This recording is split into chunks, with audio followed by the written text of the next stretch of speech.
What's going on, Mutha Truckers? Welcome to Mutha Trucker News. Emails at muthatruckernews@gmail.com. So let's talk about this right here, right? We talked about it a little bit before, but want to get into it a little bit deeper. CVSA's International Roadcheck scheduled for May 13th to the 15th. International Roadcheck is high visibility, high volume commercial motor vehicle and driver inspection and regulatory compliance enforcement initiative that takes place over 3 days in Canada, Mexico, and the United States. They say the focus here is hours of service regulations are in place to safeguard transportation safety by limiting drivers' hours and mandating adequate rest breaks to ensure commercial motor vehicle drivers have the opportunity to get the rest they need, thereby preventing crashes, incidents caused by fatigue. So make sure you understand the rules when it comes to personal conveyance. Understand what that's like. Take your breaks on time because they are looking. Last year, okay, so this is the 5 driver out of service violations in North America for last year. Driver violation, number 1 was hours of service, right? And 870 drivers were put out of service for that. The number 2 thing was actually no commercial driver's license. 688 drivers were put out of service for that. Number 3 is medical card. Number 4 was false logs. And number 5 was suspended driver's license, commercial driver's license. So just letting you guys know, when it comes down to it, it says here, of the 47,743 level 1, 2, and 3 inspections, inspectors restricted 2,290 commercial motor vehicle drivers from further travel due to driver out of service violation. So 47,000. Okay, so I got a good friend, Libra dude, that's going to be on the show today. We had a great conversation. And when I said and made that joke, look, everybody's going to be off the road. He says, well, he's not going to be off the road because this is a great time for him to make money, right? So more drivers off the road because they're afraid.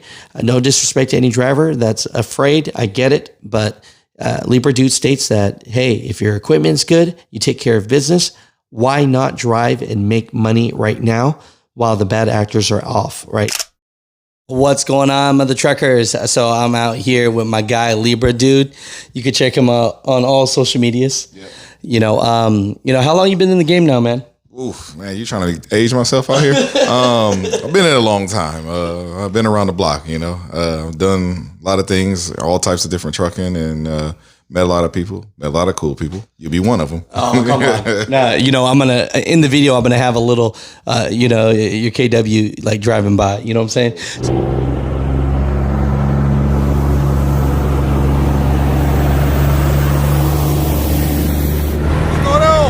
Here with Libra dude in the house. What's going on? So people kind of understand, right? I remember when I was on my trucker news journey and I wanted to interview a lot of truck drivers, show trucks, stuff like that. And he was one of the guys, man, plugging me with all the guys because you already know if you're not in the community, people don't want to talk to you. And, Libra dude, he hooked it up. So I always appreciate that, appreciate you being on the show today. And so we'll end up talking about, this blitz that's coming up. I'll give people information about that. But you said something that was pretty interesting to me, right? So usually the running joke is, oh, this is Blitz Week. It's this international, all North America. So you're talking about America, United States, Canada, and Mexico, and they pull over like 43,000 trucks, right? And so for these few days, most people, this running joke is stay off the road, but we were talking off camera and you had something interesting to say. You actually were going the other way. What was your advice? Well, my advice is, if you're running and you're trying to make money, it's a great time to make money because when he came to pick me up earlier, the truck stop was busy, but at the same time it was empty. Yeah. So that tells you a lot already. People are already starting to back off. So it's a good time to really make some money if you're not scared and your stuff is where it should be. You can run out there and go get the bag. That's what it's about. It's a good week to catch up on some things if you want to go out there and test your skill set basically. Because it is crazy though when you start seeing that they're everywhere. It is very stressful as a driver to see that like everywhere you turn, there's just DOT sitting, driving on the highway, you're driving in your truck and you see them, you're like, oh my God, don't come out. You're looking in your mirror like, oh my God, so that is very stressful and that does get very old. So I can understand why somebody wouldn't want to, but I mean, if you can, it's a good time to make a couple little dollars. Now I want to talk about this because I thought it was a great time. We're not here ever to, make fun of anyone or kick someone when they're down. But I know you were talking about this video and I saw it too, where this new owner op, right, said he pretty much like invested 60 grand. Oh, and so first off, of course, kudos to anyone trying to make it. But this is almost the reality. We were having this sad conversation. This is almost the reality of how hard trucking is. So, absolutely. When you see these courses and you see these people, especially when the times are great, coming out saying, hey man, get into trucking and you're going to make all this money. Right. What's the real advice? Because you're out there really getting it and you're really out there sacrificing, to put food on the table for your family. Well, my advice is, if everybody could do it, they'd be doing it. And everybody thinks trucking is just like a McDonald's. You can get in and buy a McDonald's and you can hire a manager and you can do this and you can do that. Trucking is nothing like that. People think what they see on YouTube, hey, it may have worked for one person, but there's no way in heck it's going to work for 500 people, So I feel like people try to skip steps, no matter what in this industry, the number one step is learning how to drive. That's the number one step. Because when you try to skip to be a dispatcher, like in the video, the guy said, me and my brother trained ourselves how to dispatch in 2 weeks. No, you didn't. You trained yourself how to look for loads on the load board. You didn't learn how to dispatch. You know what I mean? You don't know what dispatching is. You just know how to look, the truck's in Texas and we're looking for a load from Texas to here. You don't know the difference of those lanes, what those lanes should pay, what those lanes, what LTL is. There's a lot of different things that people don't know. They think they're dispatching, but they're not. They're just finding loads. There's a difference. So, so I feel like with a lot of times I've had some people come to me about advice about trucking and no matter what, every man is their own man or woman. They may or may not listen, but my advice that I generally give is pure. It's because I've been in it, done it, been around it, seen it, whatever. So some people listen, some people don't, but it's not as easy as like ABC 1, 2, 3 as people think it is. Trucking is definitely, we seen 2020. Yep. Trucking was the only thing affected. It was everything, real estate. But guess what got hit first was us. Right. So, and then when we just got hit, what 2 years, 3 years ago with the fuel prices and everything, we went to crap. Everything else went to crap right behind it. So, trucking is just it's not one of those things where it's like you can just watch some course on YouTube and go out and run a company. It's not based like that. Yeah. So, for anyone out there trying to get in this game, just to be realistic, it's a very difficult game, and to get good at it, it's going to take time. And really, it takes the time to network. It does. Because in this game, tell me if you believe me or not in the comments, but 3 different people could call the same broker or shipper for a lane and get a different result at the end. Yeah. Oh yeah. Absolutely. You know what I mean? Oh, all day long. Right? Yeah. Well, this is what we're just talking about the dispatching, finding a load, the difference, right. and actually then also knowing your lanes and also being a driver, the different things like that. When you call on that load, we're like you're talking about, your response is going to be, so when I would call a broker and let's say it's a reefer load, I call a broker, they won't tell you where it's picking up. But for me, by you telling me what time it picks up, what the temperature is, the destination, I already know. Oh, that's picking up at so-and-so at this place.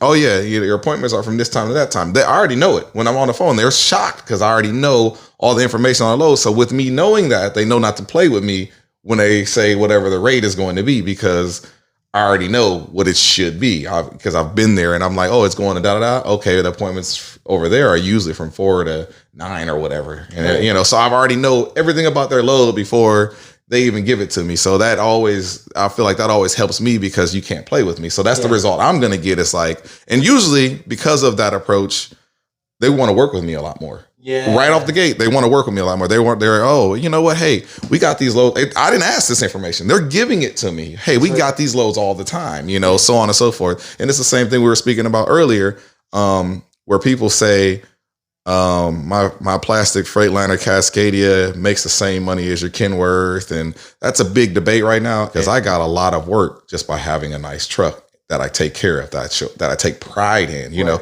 And I'm not saying people can't take pride in those Freightliners and stuff like that. I'm not. You can make money, but you can take pride in it too. And when I say pride, I mean keeping it clean, keeping it looking good. Right. When it doesn't have to have lick 'em, stick 'em chrome all over it either. When I say pride, it just means somebody that keeps up with their equipment. That really, a guy can tell, even if you have a 2015 Freightliner, that you care about it. Because it's clean, it's clean, like you got nice tires on it. You got your trailer is nice, things like that. You can tell. So yes, there is a difference, but there is a difference, there's different levels to this, so I agree because, it's one of those things where I would say and I've never had equipment nice like yours, right?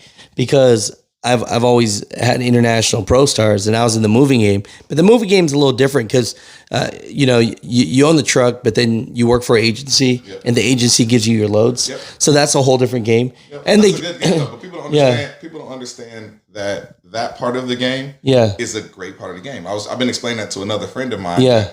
Everybody wants to get their own authority and have their own trailer and their own truck. And I'm like, you don't always have to do that. You don't got to. It's like I try to explain to people, it's hard to scale when you have all the weight on you. If you can lease on let's just say, might give, the comments might go crazy, but I'm just using this as an example. Example. You can go to like Landstar. And 65% is a lot for somebody to charge for a trailer. But anyways, you lease onto them and they're going to find the loads. They're going to this, that, and the other. They're going to do a lot of work for you. So when you do that, you're not, well, Landstar, I shouldn't say Landstar because you got to kind of deal with the agents, but I'm more or less speaking of somebody that already has the freight and you don't have to search for it. They already have the work. Right. So all you do is you bring your power unit, you're going to use their plate, and you're going to make anywhere from 2,500 to 4,500 on general freight. I'm not talking flatbed, oversized, or anything like that. I'm just talking general freight, which is decent money, because you have your truck now. That's scalable because now you can go get another truck, put a driver in it and do that. Now, and you can do those things. It's easier to do it under that than to do it under your own authority. You can do it under your own authority, but the market has to be there for it, I agree. Or you have to have the customer base for it, you know. So a lot of guys, like I said, I try to give a lot of examples on a lot of things, and some people they hate, right? They just gonna be like, they're not. As soon as they hear that, they're just like, I'm not listening to that.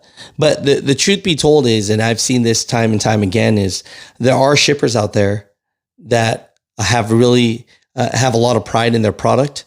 And when they do see an extremely nice truck, they do think that, hey, this guy takes care of his equipment. So he's going to take care of my product. And so he's going to give me top dollar for it, right? So it's like, I can see that, but it is interesting in this game of trucking. I would just say, just from the people I've interviewed, that it's not an easy game, and as soon as you have to stay on the road for 2 months at a time, that's what's going to make you quit. It's not the money, right? I think we all think that we care about money, and money is super important to take care of your family, but when you recognize the type of money it takes to make a certain type of money, you think twice about that. Well, right? What I try to tell people is trucking is a good route. Yeah. A route like a tree. It's a route to begin wherever you're going to go. Trucking was a route for you. Look at you now. It is a route. It is a very good place, a very solid place to begin wherever you're going to go. Trucking, you can do it for the rest of your life. But as we've seen with some of these companies like I think it was ABF or something. A lot of these companies, their pensions and stuff like that got messed up years later. Yellow, things like that. Sucks because those freight haulers really worked their ass off to get what they got, and position themselves and didn't become owner operators and whatever because they believed in that. But trucking there's just like no right or wrong answer. You just really have to figure it out. But like I said, if you use it as a route, for investments, real estate, whatever other endeavors you're going to take on in this life. I feel like it's great for that. Now, if you're comfortable and you work for one of those food services places, because some guys that work for those food services, man, them dudes make money. They work their ass off, but they make money. But if you're doing something like that and you're comfortable with your life, so on and so forth, hey man, it is what it is. There's guys that now you start seeing it more and more. Guys are living in their trucks. Like I've seen YouTube videos of people having taken their seat out and building all types of stuff in the truck. And, I get it. So it's definitely something that is an adventure. Like I do love the fact for me where I can be in one place one day and the next place another day. Like here I am in Houston, you know what I mean? So, but like I said, biggest part is however you get in the game, don't rush to the game and don't try to be the boss right away. Like, oh man, I need my own authority. I need to do this. There's so much you need to learn because you're going to trip and fall, still stay enthusiastic about wanting to be that person, but make the right choice. So your money, the biggest thing, I tell this to everybody, the biggest thing in trucking that you need to chase is not money. It's consistency. Ooh. Like